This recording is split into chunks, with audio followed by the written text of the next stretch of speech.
150 বছরের পুরনো নলছিটি পৌরসভা। এর আয়তন 24.16 বর্গ কিলোমিটার। এ পৌরসভার 9টি ওয়ার্ডের 21টি সড়কের বেহাল দশা। এর মধ্যে অনুরাগ, সূর্যপাশা, শারদল, মালিপুর, নান্দিকাঠি ও নাঙ্গুলি সড়কের অবস্থা খুবই বেহাল। বর্ষায় এসব সড়ক চলাচলের অনুপযোগী হয়ে পড়ে। ড্রেনেজ ব্যবস্থা না থাকায় সামান্য বৃষ্টি হলেই পানি উপচে ময়লা আবর্জনা ছড়িয়ে পড়ে বিভিন্ন স্থানে। এছাড়া এ পৌরসভায় নেই কোনো গণশৌচাগার, নেই সুপরিকল্পিত বর্জ্য ব্যবস্থাপনা। পৌর কর্তৃপক্ষের নির্দেশে পরিচ্ছন্ন কর্মীরা সুগন্ধা নদীতে ময়লা ফেলায় দূষিত হচ্ছে পানি। এর ফলে ছড়াচ্ছে রোগ জীবাণু। একটা রিক্সা, একটা ভ্যান, একটা মোটরসাইকেল, একটা সাইকেল, এগুলো আমাদের চলতে পারছে না।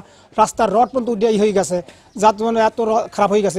পৌরসভার নাই একটা পায়খানা, পেশাবখানা, কোনো কিছুই বলতেই নাই। একটা সেকেন্ড ক্লাস পৌরসভা বসবাস করি।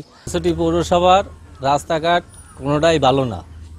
আমরা গাড়ি চালাইতে গেলে প্যাসেঞ্জার উঠতে চায় না, এবং গাড়িতে লইলে লোকজন কোনো গর্ভবতী লোক উড়াইতে নিয়ে নেট পাইনে রুগী লইলে অসুস্থ হয়ে পড়ে যায়। পৌরসভার সামনের রাস্তাটা, পৌরসভার সামনে যেটা, এটার এখান থেকেই মানুষ চলাচল করতে পারে না। তার অন্য জায়গা তো আর কি বলবো। এই যে রাস্তাঘাটের পরিস্থিতি সব দেখতেছেন, রাস্তাঘাট খুবই খারাপ। ময়লা আবর্জনা রাস্তার উপরে বাসতে আছে। এখন আমরা আইসি শ্বাসকালে ঘুরিয়া অন্য রাস্তায় যাইছি। একটা রোগী নিয়ে বাইরে যায় না 3-4 জনের দলিয়া হেরে লইয়া এবার এই ব্রাকের সামনে আইয়া এবার গাড়িতে করে নেওয়া লাগে। প্রত্যেকটা বাসা, বাড়ি, রাস্তাঘাট সব রাস্তায় ট্যাক্স দিই, কিন্তু আমাদের রাস্তা আজ পর্যন্ত, এই যে আপনারা রাস্তা যদি দেখেন, এই এলাকা থেকে ওই অনেক দূর পর্যন্ত নদীর পার আছে, মানুষ হাঁটাচলা করে, কিন্তু আমাদের কোনো রাস্তার কোনো বিকল্প এখন পর্যন্ত হয় না। উন্নয়নে পিছিয়ে থাকার কথা স্বীকার করে বিভিন্ন প্রকল্প অনুমোদনের কথা জানালেন পৌর প্রশাসক। সার্বিকভাবে চাই যে নলছিটি পৌরসভা যেহেতু ঐতিহ্যবাহী একটি পৌরসভা দীর্ঘদিনের, তো এখানে কিছু সীমাবদ্ধতা আছে। মানুষ আসলে নাগরিক সুবিধাটা এখনও প্রপারলি পাচ্ছে না।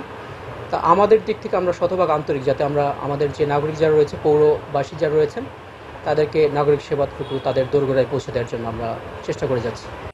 1865 সালে প্রতিষ্ঠিত পৌরসভাটি দ্বিতীয় শ্রেণীতে উন্নীত হয় 1999 সালে। পৌর এলাকার 9টি ওয়ার্ডে বসবাস করেন প্রায় 50,000 মানুষ। Desk report, channel 24।